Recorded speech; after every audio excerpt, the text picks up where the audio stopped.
Number one is that we have found ways of compensating people, and second is that we have transferred a lot of the decision-making power to the local level. And I believe in that. A lot of Puritan environmentalists, they're opposed to it because they said that the local people are not responsible enough. Let's keep that with the state government. I think the experience is exactly the opposite. At the local level, they're much better suited to find practical solutions to practical problems. And it gives the ownership to the park, which is so crucial for the long-lasting support to the park. On the other, on money, we must bring up the global debate on payment for ecosystem services. There's no way we can just make this a national transaction. There must be a global scheme for supporting parks, supporting conservation of nature. And then that is deemed necessary for humanity. You cannot ask people in, say Tanzania, that on behalf of humanity they should protect their nature there, unless they see a benefit for themselves, for them, and for the long-term life of their children. So that we must look into this kind of global. If I want to add one other thought, let's also consider that we have the opinion of those directly affected. But the vast majority of humans, both in developing and developing nations, are now living in urban communities, also in most developing nations. And the urban part of the population is becoming bigger and bigger for every day. So we must reach also out to that to explain the importance of nature. There is an enormous interest to tap into. At least the number of people are low, they're low towards TV programs on nature. That to transform that interest into public opinion has so far not been easy. But I think it should be done, and then we have to be much more playing on people's emotions. People are not interested in all that administrative issues. But look upon the panda as a symbol of the WWF, a stroke of genius 50 years back. But we must bring the Russian President Putin, who is not a frequent visitor to environmental congresses. He called a congress last year in St. Petersburg on the tigers, because he has a personal interest in tigers. That kind, tigers, the frogs of Sydney, the pandas, we must bring that much up in the air to create interest. Thank you. Now you are threading into dangerous waters. WWF grew out of us, IUCN, and we are proud to have generated them. But sorry to bring in a competitor. We're also very happy that they do their thing and we do our thing. Rauner, do you have any answers on how can we concretize both what you brought up yourself, the financial sustainability, and getting conflicts into the Congress? Okay. Well, I think certainly the Congress could devote time to review lessons learned in terms of financial sustainability, and perhaps create opportunities for hands-on training on how other countries can benefit from the good experiences in some places. That relates all the issue of conflicts. It relates also to the issue of political will, I think. And I think we have to deal with two different approaches, as said. One is the local communities, those living inside some kinds of protected areas, or those living around the protected areas. So it's an issue of governance. I think we need to promote more the governance issue in a very participatory way, and that's called for in IGTAR 11, the equity aspect. So I think to a large extent, if we really seriously promote a very participatory way of governance, including all the different stakeholder groups at the local level, I think we can go a long way to solve many of the conflicts. Certainly the final answer might not be the best solutions dreamed by some of conservationists that would like to have a perfect solution just for wildlife, but then perhaps we will have to find some compromise solutions for solving some of the real conflicts that exist in those areas. But the end result can be a much stronger support from local communities to our protected areas. And the governments will receive that message. If we see that there's a strong commitment from local communities with protected areas, they will understand that and utilize that information wisely for decision making. But then there's another public out there, not only the urban people, but the development sector, agriculture, energy, that others refer to. I think we need to find ways to better liaise with those sectors. It's not good enough just to say, yes, well, we should, through protected areas, also be delivering results of benefit for those other sectors. We need to find ways to talk to them and find common solutions. That's not very easy because, for example, and I think it goes beyond just perception in some sectors that parks are becoming irrelevant. I think for some development sector, they see it as a threat. In my country, Brazil, that's how many people see it. So we have to face this issue squarely and really find ways with good representatives from these development sectors to find win-win solution. As Julia said, yes, there are many opportunities. There's no way you can produce energy out of hydropower if you keep losing forests in the areas upstream and have more erosion and siltations in the reservoirs, things like that. So we should be able to find a common ground. In agriculture, they need also soil, they need water, they need the pollination, they need biocontrol, they need the genetic resources to adapt to climate change. So there are a number of arguments. We know these arguments, but we need to talk to these other people. Otherwise, they will not listen to us. So that's a challenge, how to engage these people. Thanks very much. Good challenge. Peter? Yeah. You get two to choose between. I've got a number of points which will help, I think, with responding to your questions and a couple of other points that have been raised. First off, in part, the financial sustainability question is a matter of political will. Those things are partly related, but I wouldn't like to pretend that the solutions are within the remit of government alone. Working with industry partners, we certainly work very closely with the tourism industry.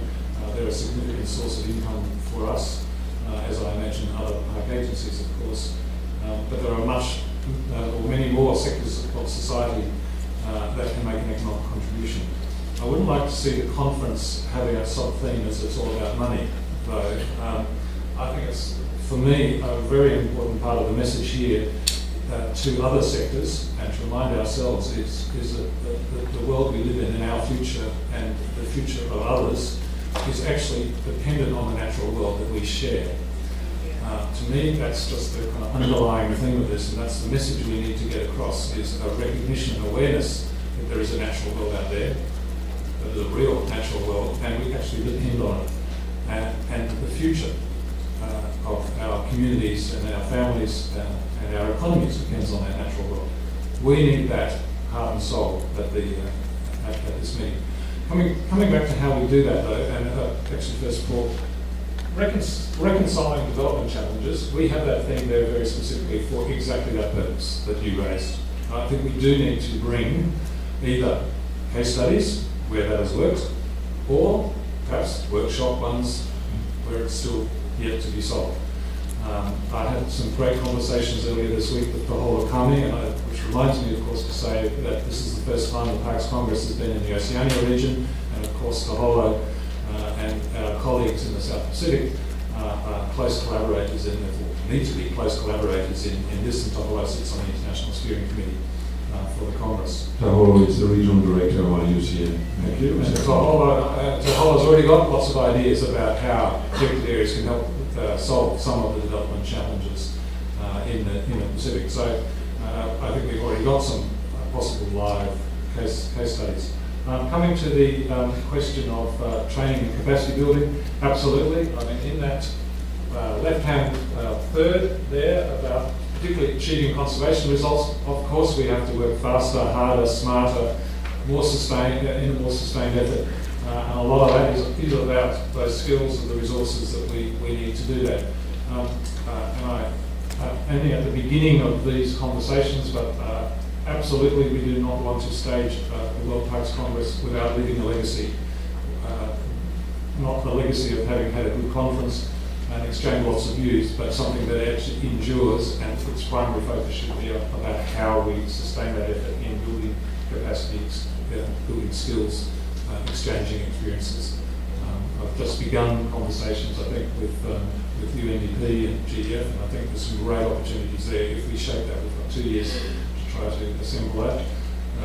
It's a great opportunity, and we should not let that pass. In fact, I should say now that the New South Wales Minister isn't here, that Sydney is well known to have lost the opportunity to have left the legacy with the Olympics. It is only now just really discovering that and turning the Olympic site into a vibrant suburb.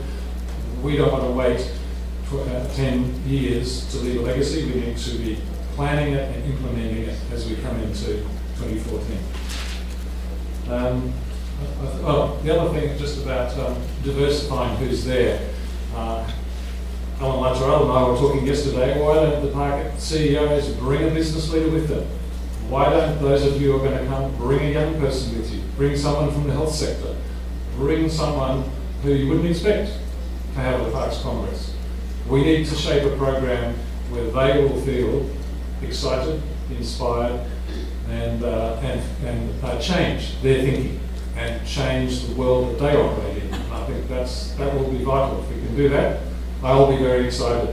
And John, thank you so much. I think inspiring solutions, inspiring people, or perhaps the other way around. We're very lucky in English because inspiring people and inspiring solutions has two meanings.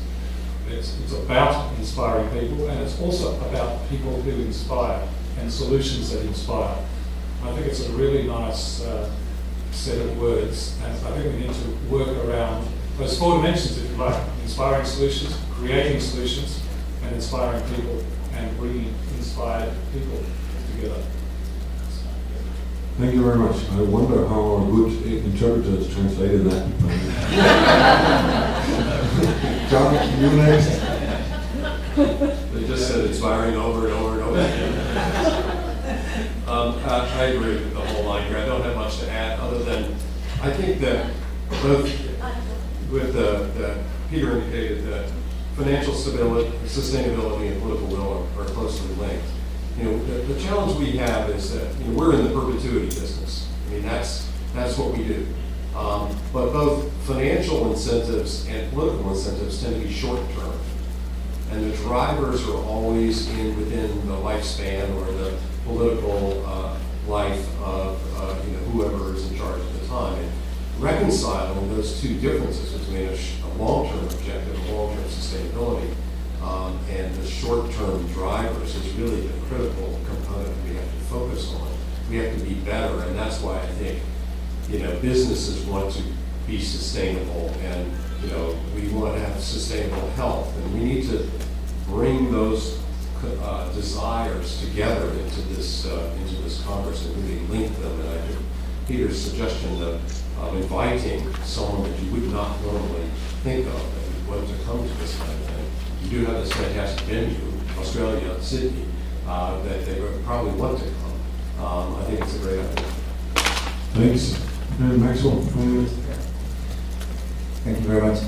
I agree with most of the things that have been said by my colleagues here. Just to emphasize three minor points. The first one is a point that has been made already, but I think it's worth making again. I think we can make great financial gains by finding governance solutions that cost less money at the local level. It reduces enforcement effort, it reduces a lot of things, so I think we need to do those things. The second one is, I think we, IUCN and World Parks Congress and the community around here need to help the world to make the connections, because that is proving very difficult in the dialogue that we're having with people.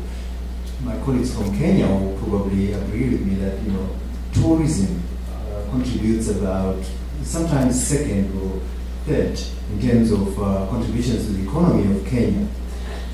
And one would think that it shouldn't be difficult for Kenya Wildlife Service to attract funding from central government. Because if you all think about Kenya, what are you thinking about? You're thinking of Kenya's parks and protected areas, the rich natural beauty of Kenya.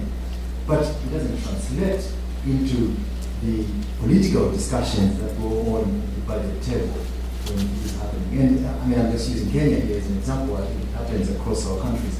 And I think the reason being we need to connect the narratives, we need to make connections. Finally, you asked about conflict as well and what role or Parks Congress would play. I think there's an important role an important mediation role that needs to be played by IUCN. On the one hand, I would think that we need to continue producing the evidence and the science that underpins the discussions that need to go on in our society. But at the same time, we need to go a step further. We need to start engaging with the political issues that relate to protected areas. These are normally issues that we normally pack in the assumptions section of our log frames. Now we need to unpack them from there and start actually providing solutions to those political issues, because in the time of balancing budgets, those issues matter. Because balancing budgets is a political process. It's not a scientific process. When the government sit down and start balancing budgets in austerity, that's a political process, and we need to engage with it. Great, thanks very much.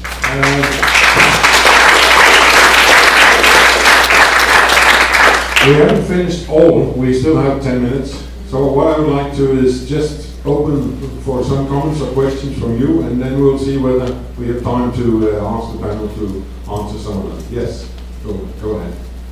Come here, or we have one more. There is a mic coming behind you.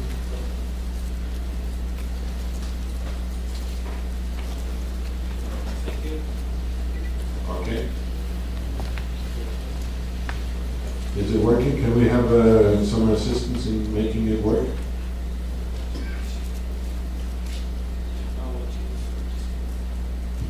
Okay. Thank you.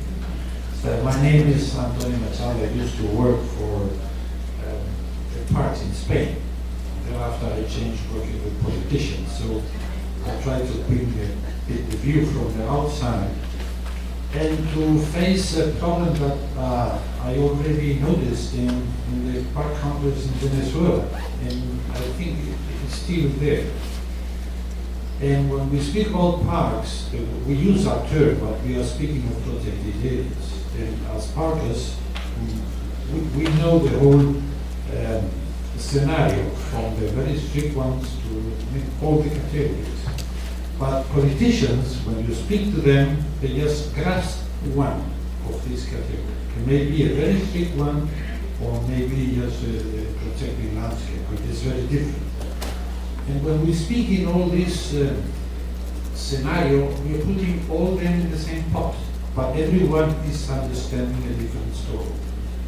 That is my experience. So I don't know if it is possible, but the challenge, if you can somehow split when you present things in two, because people normally work black and white, easy, in two sort of worlds. Those areas that are managed towards naturalness, which is very clear, whatever you make is less natural, you don't make. And those are the areas which are managed for sustainability. And then many of the conflicts with the politicians will disappear if they know what they're talking about. Because if you're talking about inspiring nature for your health or whatever, and they are thinking of sustainable use and some sort of exploitation, you have problems. So I don't know if that is possible in the way you organize, if using two colors or first floor, second floor, Thank you. Thank you. Great question. Can you hand the mic over here? Oh, yeah, okay. And then we hand it onwards. Go ahead. I think to be successful, we got to move Would you on. please introduce yourself? Excuse me. Stephen Woodley from IUCN Secretary. To be successful, I think we have to move beyond 3,500 people in Sydney. When the World Cup is played, people gather in empty stadiums with no game going on all around the world to watch the World Cup. And we have to take that idea and break the meeting in schools, on television shows, and on the internet to make it a truly global event. Great. And hand out the mic here, please. I was going to use American football. I guess the... I think you should introduce yourself as well. Oh, yes, sorry. Alan Netorel, the Chief Executive Officer of Parks Canada. I think the challenge I have is that I'm not sure that we've defined what the declaration will be, declaration or other type of statement will be at the end. Like, what are we trying to achieve? And the objective is really to look at 10, 20 years. So we have issues of today, but our challenge is to position this for future success. And when I look out 20 years from now, and we've heard some of the panel members speak about urbanization, lack competing interests for land uses, and so on. The key long-term success will depend on an engaged citizenry, and a citizenry that supports national park or values nature. And that's the part that I think we're investing a lot of money and efforts and intellectual energy in all of the elements except the people side. And I think it is one, but it is one